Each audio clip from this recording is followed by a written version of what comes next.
Assalamualaikum warahmatullahi wabarakatuh. Selamat sore dan jangan lupa bahagia. Baiklah, di video kali ini kita akan membahas tentang pendudukan Jepang di Indonesia. Masuknya Jepang ke Indonesia. Pada tanggal 7 Desember 1941, Jepang menyerang Angkatan Laut Amerika Serikat di Pearl Harbor, Hawaii. Serangan Jepang tersebut menimbulkan kerugian yang sangat besar bagi Amerika Serikat. Adapun tujuan penyerangan tersebut adalah melumpuhkan kekuatan Amerika Serikat yang diperkirakan menjadi penghalang ekspansi Jepang. Akhirnya Amerika Serikat menyatakan perang terhadap Jepang pada tanggal 8 Desember 1941. Peristiwa tersebut merupakan awal dari berkobarnya Perang Asia Timur Raya atau Perang Pasifik yang berimplikasi sangat luas untuk bangsa-bangsa di kawasan Asia Pasifik termasuk Indonesia.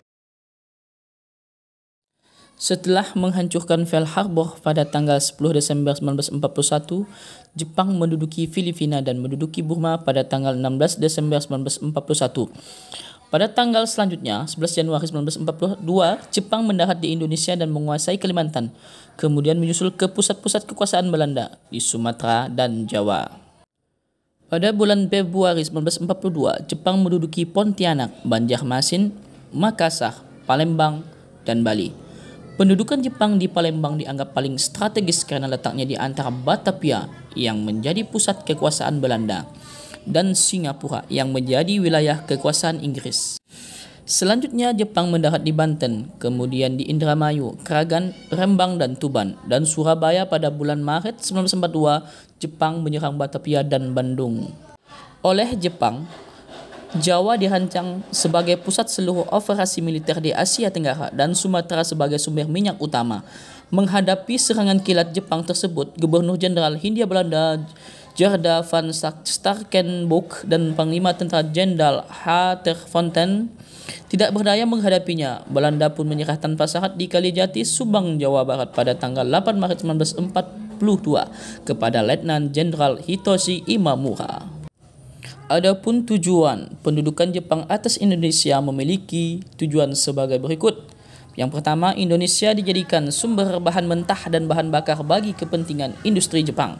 Yang kedua, Indonesia dijadikan sebagai pasar hasil industri Jepang karena jumlah penduduk Indonesia sangat banyak. Lalu yang ketiga, Indonesia dijadikan sumber untuk mendapatkan tenaga buruh dengan upah yang sangat murah. Lalu untuk menarik simpati bangsa Indonesia, Jepang melakukan beberapa upaya sebagai berikut. Yang pertama, Jepang mengaku sebagai saudara tua bangsa Indonesia. Lalu yang kedua, Jepang mengizinkan bangsa Indonesia untuk menggunakan bahasa Indonesia, menyanyikan lagu Indonesia Raya dan mengibarkan bendera merah putih. Namun, bangsa Indonesia juga harus mengibarkan bendera Jepang, menyanyikan lagu kebangsaan Jepang dan mengajarkan bahasa Jepang di sekolah-sekolah. Lalu yang ketiga, Jepang mengganti semua nama jalan dan gedung dengan nama dalam bahasa Jepang. Keempat, Jepang bersikap baik kepada bangsa Indonesia.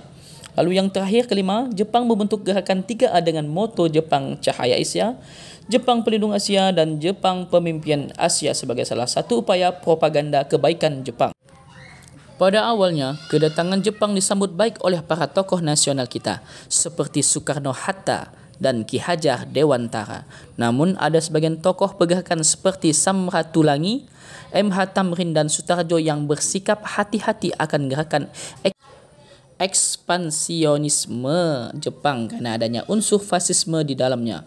Walaupun demikian, secara umum ada perasaan optimisme bahwa kedatangan Jepang akan segera membawa kemerdekaan. Berikut beberapa alasan yang melandasi perasaan optimisme tersebut. Yang pertama, dengan menyerahnya Belanda kepada Jepang dianggap sebagai akhir dari penjajahan Belanda dan dimulainya era baru bagi bangsa-bangsa Asia yang dipelopori Jepang untuk dapat berdiri atas kakinya sendiri. Keyakinan tersebut bertambah kuat pada waktu Jepang memperkenalkan diri sebagai saudara tua dan mengumandangkan propaganda gerakan 3A. Yang kedua, Jepang berjanji jika menang dalam Perang Pasifik, bangsa-bangsa di Asia akan mendapatkan kemerdekaan. Jepang juga berjanji menciptakan kemakmuran bersama di antara bangsa-bangsa Asia. Lalu yang ketiga, sejak awal kedatangannya Jepang telah membicarakan tentang kemerdekaan yang akan diberikan secara bertahap kepada bangsa-bangsa Asia. Hal tersebut membuat para tokoh kita bersedia bekerja sama dengan pemerintah Jepang. Yang keempat, Jepang bersikap simpati terhadap aktivitas pergerakan nasional, seperti dengan membebaskan secara bertahap para tokoh yang ditahan dan dibuang pemerintah Hindia Belanda. Yang kelima, Jepang menjanjikan kemudahan bagi bangsa Indonesia seperti melakukan ibadah mengibarkan bendera merah putih berdampingan dengan bendera Jepang, menggunakan bahasa Indonesia serta menyanyikan lagu kebangsaan Indonesia Raya bersama lagu kebangsaan Jepang Kimigayo. Demikianlah penjelasan singkat pendudukan Jepang di Indonesia. Nantikan video selanjutnya di FAT 2.